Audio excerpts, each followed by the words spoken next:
नमस्कार दोस्तों, अबीर टाइम्स में आपका स्वागत है। पिछले कुछ वर्षों के दौरान भारत और चीन के रिश्तों में निरंतर उतार चढ़ाव एक जगजाहिर हकीकत है। भारत ने अपनी ओर से किसी भी समस्या के हल के लिए हमेशा सकारात्मक रुख दिखाया, मगर भारत के कदमों पर चीन की प्रतिक्रिया उत्साहजनक नहीं रही।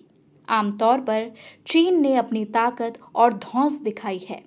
हालांकि भारत ने हर स्थिति में संयमित प्रतिक्रिया दी और सिर्फ इस वजह से दक्षिण एशिया का यह समूचा क्षेत्र फिलहाल शांत दिखता है। मगर इसका मतलब यह नहीं है कि भारत के पास असीमित संयम है। समस्याओं का हल निकालने के चीन के आश्वासन के प्रति भारत के लिए पूरी तरह निश्चिंत होना मुश्किल रहा है। हालांकि संबंधों में सुधार को लेकर भारत ने हमेशा ही उत्सुकता दिखाई है, लेकिन कई बार हकीकत को लंबे समय तक नजरअंदाज करना संभव नहीं हो पाता है। शायद यही वजह है कि भारत के विदेश मंत्री ने न्यूयॉर्क में हुए एक कार्यक्रम में स्पष्ट तौर पर कहा कि मौजूदा समय में दोनों देशों के बीच संबंध काफी बिगड़े हुए हैं। लंबे समय से संबंधों को संभालने की एक तरफा कोशिश के बाद भारत की ओर से यह एक तरफ से हकीकत का बयान है कि इस मामले में पिछले 4-5 वर्षों में चीन का रवैया क्या रहा है। वह वास्तविक नियंत्रण रेखा पर सैन्य गतिविधियों के जरिए उकसाने का मुद्दा हो या फिर अरुणाचल प्रदेश को लेकर किए गए दावों के जरिए अनुचित दखल का सवाल।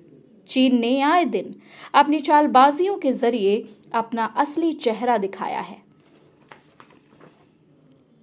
शांति और सहजता कायम रखने का भरोसा देने के कुछ ही दिन बाद उसकी ओर से कोई न कोई ऐसी हरकत की जाती है जो किसी भी संप्रभु देश की सीमा में नाहक दखल ही है। सवाल है कि अगर भारत ने अपनी ओर से संयम और धैर्य का परिचय ना दे तो अंतर्राष्ट्रीय स्तर पर कैसे हालात पैदा हो सकते हैं। यह छिपा नहीं है कि चीन अक्सर नाहक ही सीमा पर अनुचित गतिविधियों के जरिए भारत को भड़काने की कोशिश करता रहा है। मगर भारत ने 2020 में गलवान में इसका ठोस जवाब देने के अलावा अब तक अपनी प्रतिक्रिया को नियंत्रित ही रखा है ताकि हालात और न बिगड़े।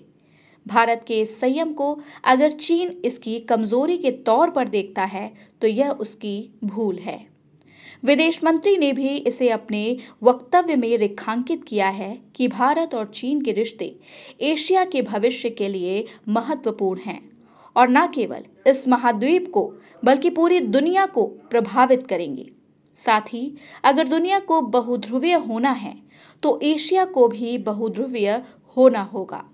मौजूदा विश्व में कोई भी देश अपनी आर्थिक सामरिक बल के बूते एक ध्रुवीय भू राजनीति का केंद्र बनना चाहता है तो यह उसकी खामख्याली साबित होगी, क्योंकि वक्त के साथ साथ अलग अलग देशों की बहुस्तरीय क्षमताओं में व्यापक बदलाव हुआ है।